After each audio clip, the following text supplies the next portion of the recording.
ओम नमः भगवते वासुदेवाय। प्यारे भक्तों, हम श्रीमद् भगवद गीता के 5वें अध्याय कर्म योग का श्रवण कर रहे हैं और श्लोक संख्या 7 का हमने श्रवण किया था, जिसमें श्री कृष्ण बता रहे थे कि जिसकी इंद्रियां अपने वश में हैं, अंतःकरण निर्मल है, शरीर अपने वश में है और संपूर्ण प्राणियों की आत्मा ही जिसकी आत्मा है, ऐसा कर्म योगी व्यक्ति कर्म करता हुआ उनमें लिप्त नहीं होता है।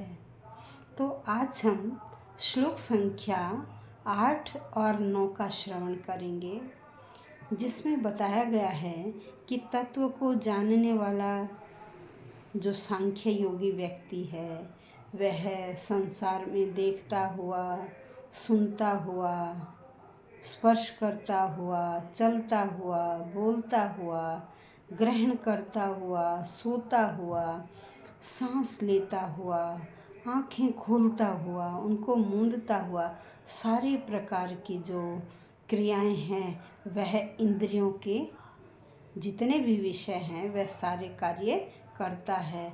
लेकिन क्या समझकर करता है कि मैं इसका करता नहीं हूँ, मैं इसको करने वाला नहीं हूँ, न मैं करता हूँ और न ही मैं भोगता हूँ। यह सारी क्रियाएं तो इस शरीर के अंदर जो इंद्रियां हैं वह करती हैं, मैं उन सब का करता नहीं हूँ। यह इसमें बताया गया है कि यहाँ क्या है, व्यक्ति प्रकृति के साथ अपने संबंध को जोड़कर, जो अविवेकी व्यक्ति है वह यह समझ लेता है कि मैं कार्य को करने वाला हूँ, मैं ही इनका भोग करने वाला हूँ। लेकिन जब व्यक्ति को विवेक हो जाता है तो वह अपने आप को कर्ता नहीं समझता है, वह जो वास्तविक स्वरूप है, जो सत्य है, उसका अनुभव कर लेता है और उसे यह एहसास हो जाता है कि मेरी सत्ता नहीं है, न तो मैं करता हूँ, न मैं भोगता हूँ, न मैं था और न मैं ही आगे होऊंगा, कि ना तो मैं करता होऊंगा और न ही था और न ही हूँ। इन सब के कारण वह सत्य को पहचान जाता है। इसीलिए कहा गया है, शरीरस्थो अपि कौन्तेय न करोति न लिप्यते। यह 13वें अध्याय में श्री कृष्ण कह रहे हैं कि देखिए अर्जुन, ये सारी जो क्रियाएं हैं वो शरीर में स्थित हैं।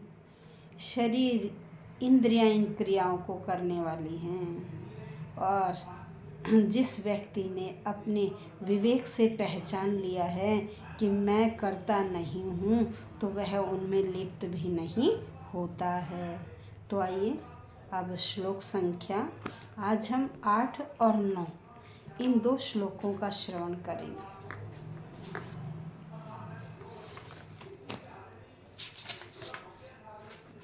नैव किंचित करोमि इति युक्तो मन्येत तत्ववित् पश्यन् शृण्वन् स्पृशन् जिघरन् अशनन् गच्छन् स्वपन। एक एक शब्द मैं क्लियर करके पढ़ रही हूँ। स्वप्न, श्वसन, प्रलपन, विसृजन, गृह्णन, उन्मिषण, निमिषण अपि इंद्रियाणि इंद्रियार्थेषु वर्तन्ते इति धारयन्। अब आइए शब्दशः अर्थ, न नहीं, एव निश्चय ही, किंचित कुछ भी, करोमि करता हूँ, निश्चय ही मैं कुछ भी नहीं करता हूँ, इति इस प्रकार से, युक्त है, युक्त, या दैवी चेतना में लगा हुआ व्यक्ति मन्येत मानता है, समझता है, सोचता है कि मैं कुछ भी करने वाला नहीं हूँ। कौन? जो कृष्ण भावना भावित व्यक्ति है, जिसका मन ईश्वर में या कृष्ण में लग गया है, ऐसा व्यक्ति ये समझता कि मैं कोई भी काम करने वाला नहीं हूँ, मैं करता नहीं हूँ। तत्ववित्त, सत्य को जानने वाला। कौन? सत्य को जानने वाला। पश्यन, देखता हुआ, शृण्वन, सुनता हुआ, स्पृशन, स्पर्श करता हुआ, जिघ्रन, सूंघता हुआ, अश्नन, खाता हुआ, गच्छन, जाता हुआ, स्वपन, सोता हुआ, श्वसन, सांस लेता हुआ, प्रलपन, बात करता हुआ, विसर्जन, छोड़ता हुआ, त्याग करता हुआ, ग्रहण, स्वीकार करता हुआ या ग्रहण करता हुआ, लेता हुआ, उन्मीशन, खोलता हुआ। किसको? आँखों को खोलता हुआ। निमिशन, आँखें बंद करता हुआ। अपि भी, सारी क्रियाएं आ गई। ये सारी क्रियाएं कौन करता है? इंद्रियां। कुछ कर्म इंद्रियां हैं, कुछ ज्ञान इंद्रियां हैं। कहते अपि भी इंद्रियाणि, इंद्रियों को, इंद्रिय अर्थेषु, इंद्रिय तृप्ति में लगे हुए, वर्तन्ते, लगी रहने देकर। भाई इंद्रियां अपने इंद्रिय विषयों में लगी रहती हैं। इति, इस प्रकार से, धार्यन, विचार करता हुआ। इन सारी इंद्रियों के काम गिनवा दिए कि इस प्रकार से व्यक्ति विचार करता हुआ। क्या विचार करता है?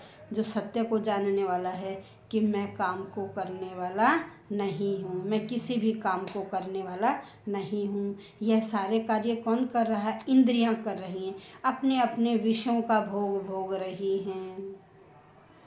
तो यहाँ क्या कहा कि जो दिव्य भावना अमृत व्यक्ति हैं, वह देखते हुए, सुनते हुए, स्पर्श करते हुए, सूंघते हुए, खाते हुए, चलते हुए, फिरते हुए, सोते हुए, श्वास लेते हुए भी अपने अंतर में सदैव यही जानते हैं कि वास्तव में मैं कुछ करने वाला नहीं हूँ, मैं करता नहीं हूँ। बोलते हुए, छोड़ते हुए, त्याग करते हुए, ग्रहण करते हुए, आंखें बंद और खोलते हुए भी यह जानते हैं कि यह जो भौतिक इंद्रियां हैं वो अपने अपने विषयों में लगी हुई हैं और मैं इन सब से अलग हूँ। तो कृष्ण भावना जो भावित व्यक्ति है उसका चित्त बड़ा शुद्ध होता है, वह वास्तविक सत्य को पहचान लेता है और भगवान की दिव्य सेवा में हमेशा लगा रहता है। वह वास्तविक स्थिति के प्रति ही सचेत रहता है और अत्यधिक अपना समय आध्यात्मिक व्यस्तता में बिताता है, ईश्वर भक्ति में बिताता है, कार्य करता है, निष्काम भाव से करता है, इंद्रिय सुखों की ओर नहीं भागता है।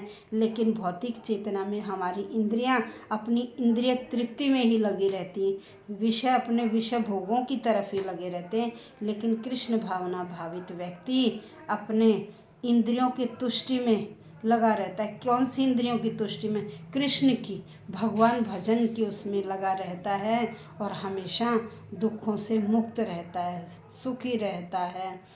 बहुत ऐसे लगता है कि यह भौतिक कार्यों में लगा हुआ है, लेकिन वह भौतिक कार्यों में लगा हुआ भी केवल अपने ईश को ही समर्पित कर देता है, निष्काम भाव से कर्म करता है।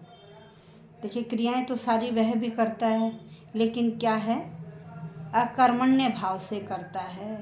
कृष्ण भावना भावित व्यक्ति कभी भी इंद्रियों के कार्यों से प्रभावित नहीं होता है। भगवान सेवा के अलावा उसका कोई दूसरा कार्य नहीं होता है। उसे पता है कि वास्तविक सत्य क्या है, वह तो केवल और केवल मात्र भगवान का दास है, यहाँ इस जगत में आया है तो उसे वह कार्य करने ही हैं, लेकिन वह उन कार्यों में लिप्त नहीं होता है। तो प्यारे भक्तों, आज हमने श्लोक संख्या 9 और 8 और 9 का श्रवण किया, तो कल हम श्लोक संख्या 10 का श्रवण करेंगे। धन्यवाद भक्तों।